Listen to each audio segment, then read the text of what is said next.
अस्सलाम वालेकुम। जब भी किसी की शादी होती है तो सबसे ज़्यादा जिस दिन का इंतज़ार किया जाता है वो वलीमा डे है, जिस दिन सबने खूब खाना होता है। मैं भी इसी आस के अंदर सीधा चिन्योट पहुंचता हूँ, रेडी होकर सीधा वलीमा हॉल के अंदर इंटर हो जाता हूँ। ये चिन्योट का सबसे बड़ा वलीमा हॉल है और ये उसके मैनेजर हैं। उसके बाद मैं सीधा दूल्हों के पास पहुंचता हूँ तो उनके पास बहुत ज़्यादा रश होता है, जैसे कि वज़ीर आज़म की इनॉग्रेशन सेरेमनी हो।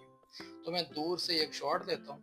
थोड़ी ही देर के बाद मुझे मौका मिलता है तो मैं भी उनके करीब बैठ जाता हूँ और अपना आईफोन किसी को पकड़ा देता हूँ, कहता हूँ कि एक शॉट ले लें।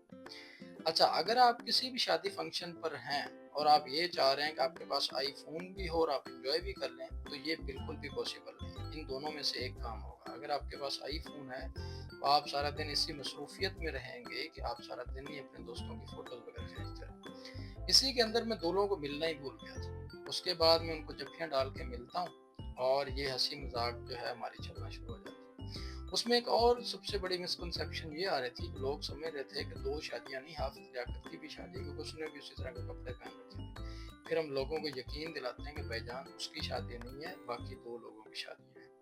उसके बाद वलीमे का सबसे इम्पोर्टेंट फेज आता है, वो है न्योंदरा। हमारी ज़ुबान में से न्योंदरा कहते हैं, आपकी ज़ुबान में से क्या कहते हैं काइंडली कमेंट्स के अंदर आप ज़रूर बताएं।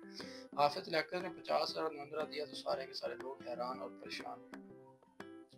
उसके बाद हमारे वलीमे की आखिरी फेज आ जाती है, जहाँ पे हम सबको गुड बाय कह रहे हैं। और हमने न्योंदरा के ऊपर अपने बहुत ही इम्पोर्टेंट दो आदमी बिठा रखे थे, एक उमर था और दूसरा सईद। उन्होंने अपना काम बहुत बखूबी सर अंजाम दिया और इन्होंने अभी तक खाना नहीं खाया।